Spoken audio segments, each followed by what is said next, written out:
Shalom Jemaat GBI Jerusalem. Alkitab Suara hari ini terdapat dalam Kisah Para Rasul pasal 18-19.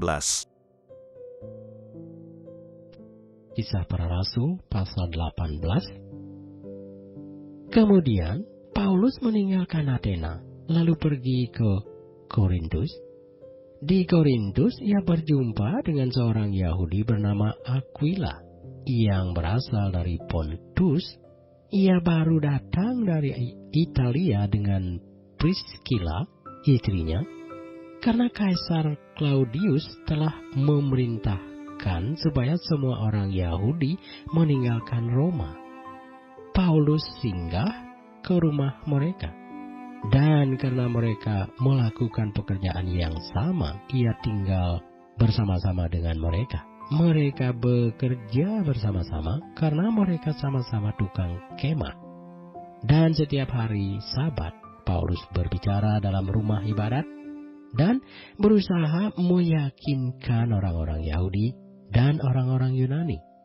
Ketika Silas dan Timotius datang dari Makedonia, Paulus dengan sepenuhnya dapat memberitakan firman, di mana ia memberi kesaksian kepada orang-orang Yahudi bahwa Yesus adalah Mesias. Tetapi ketika orang-orang itu memusuhi dia dan menghujat, ia mengebaskan debu dari pakaiannya dan berkata kepada mereka, "Biarlah darahmu bertumpah ke atas kepalamu sendiri. Aku bersih, tidak bersalah. Mulai dari sekarang, aku akan pergi kepada bangsa-bangsa lain."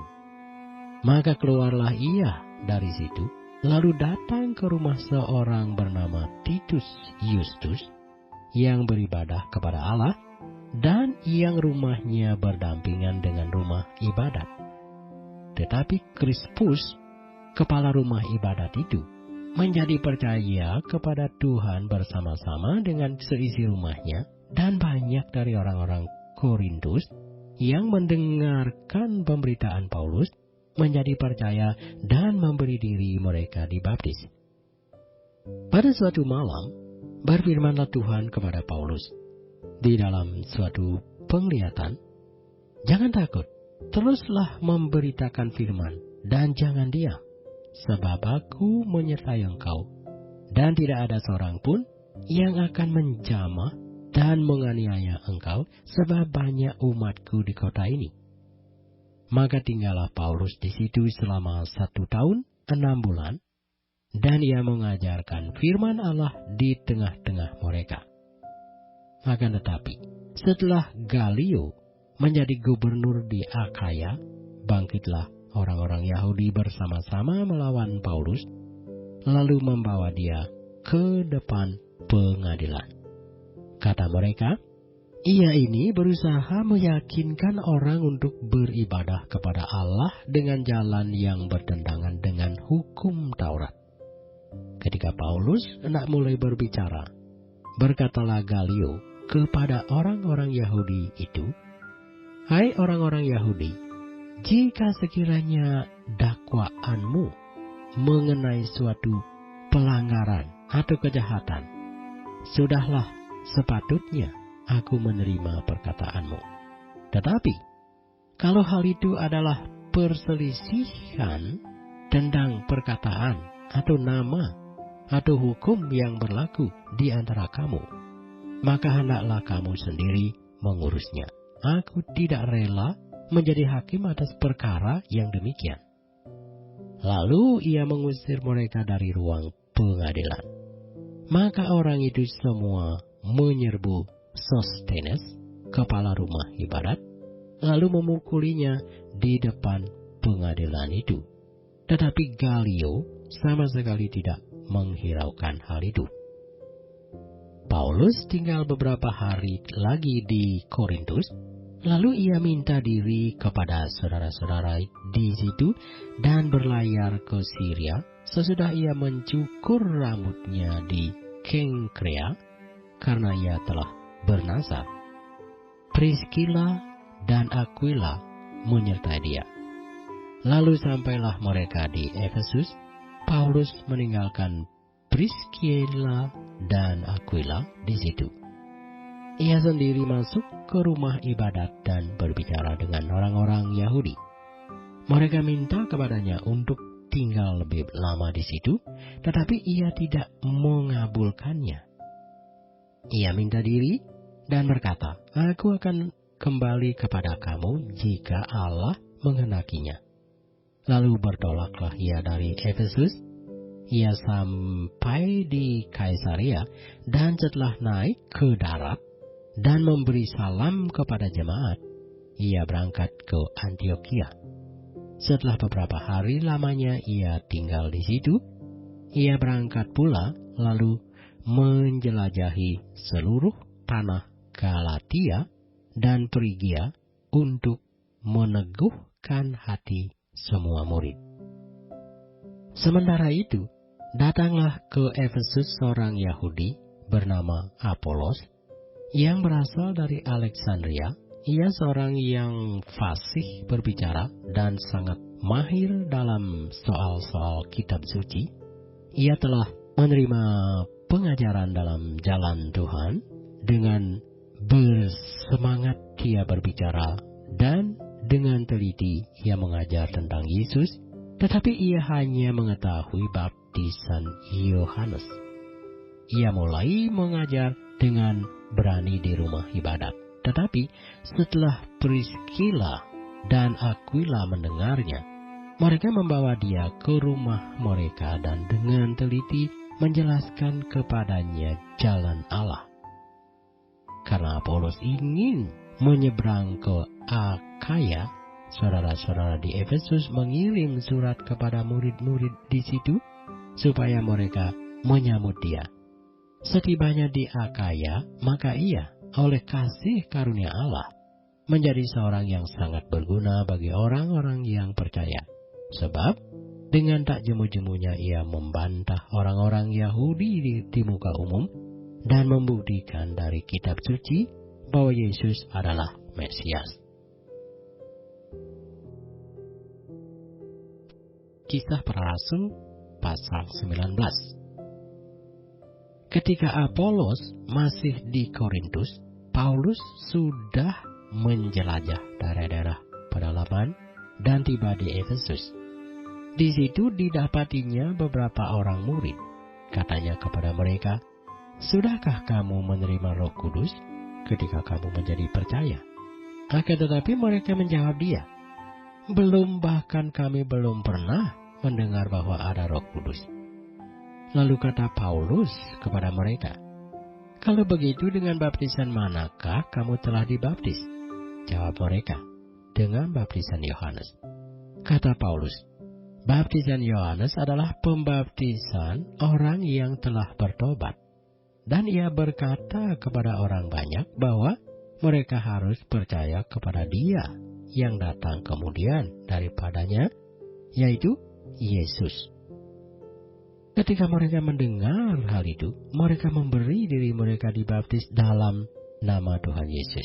Dan ketika Paulus menumpangkan tangan di atas mereka, turunlah Roh Kudus ke atas mereka, dan mulailah mereka berkata-kata dalam bahasa roh dan bernubuat. Jumlah mereka adalah kira-kira 12 orang. Selama 3 bulan, Paulus mengunjungi rumah ibadat di situ dan mengajar dengan berani.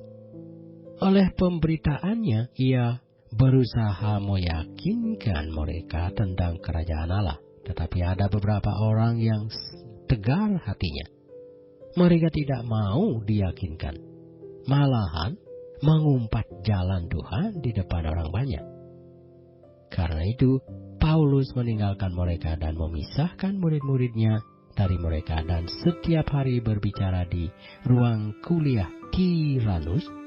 Hal ini dilakukannya 2 tahun lamanya, sehingga semua penduduk Asia mendengar firman Tuhan, baik orang Yahudi maupun orang Yunani. Oleh Paulus, Allah mengadakan mujizat-mujizat yang luar biasa.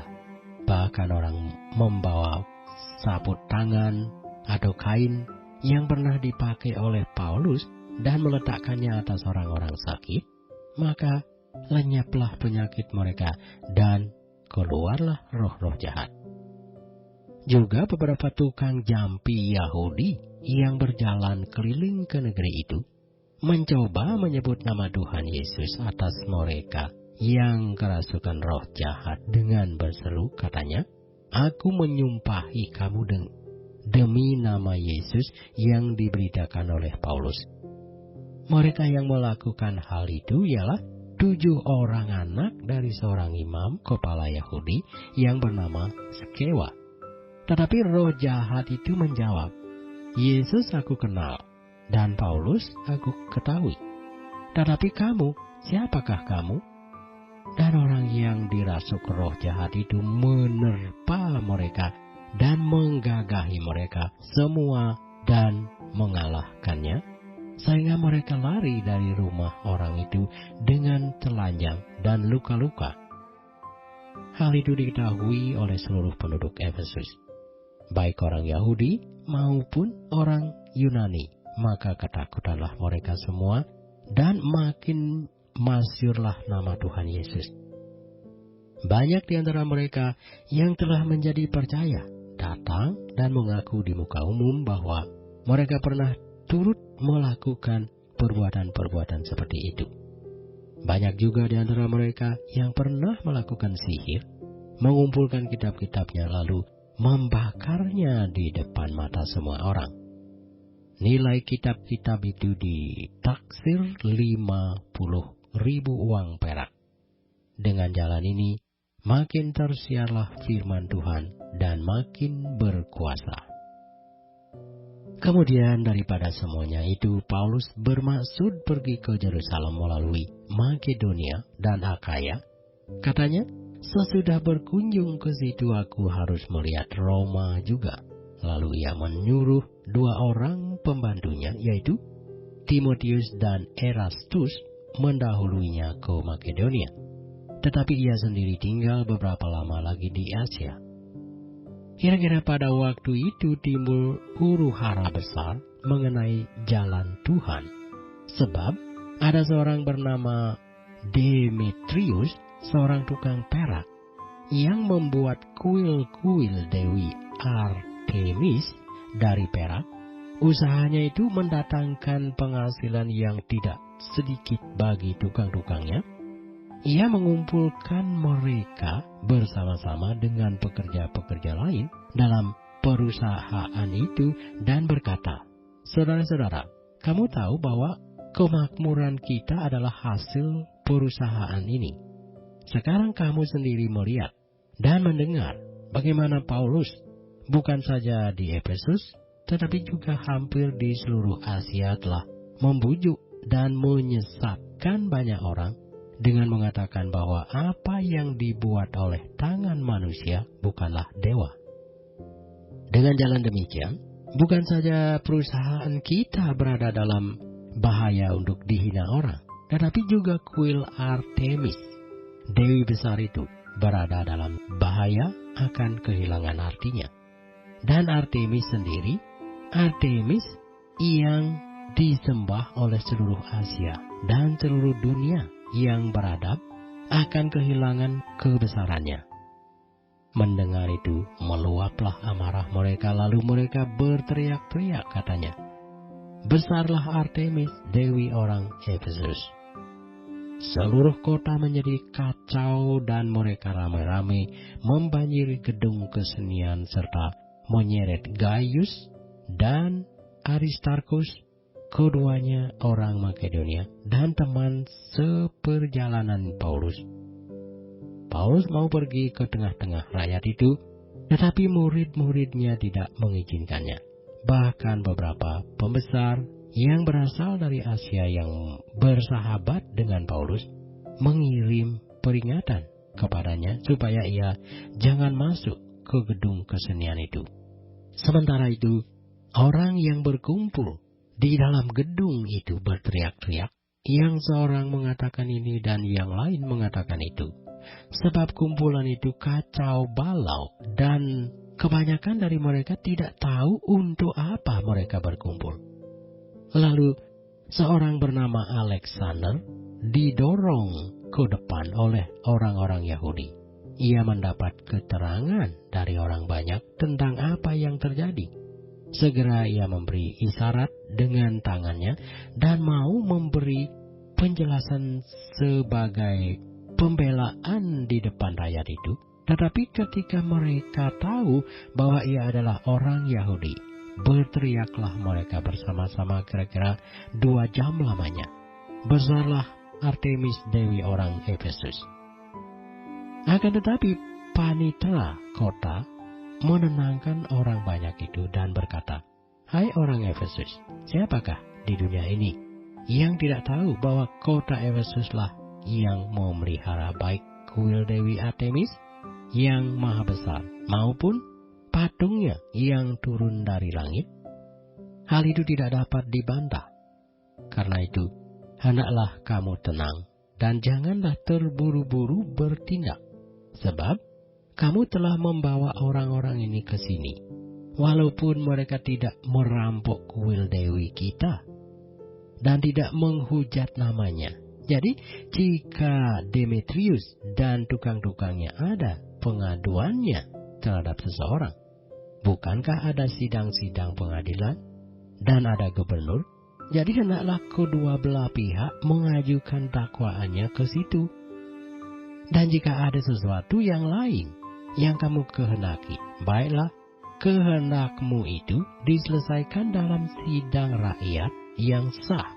Sebab kita berada dalam bahaya akan dituduh bahwa kita menimbulkan huru-hara pada hari ini.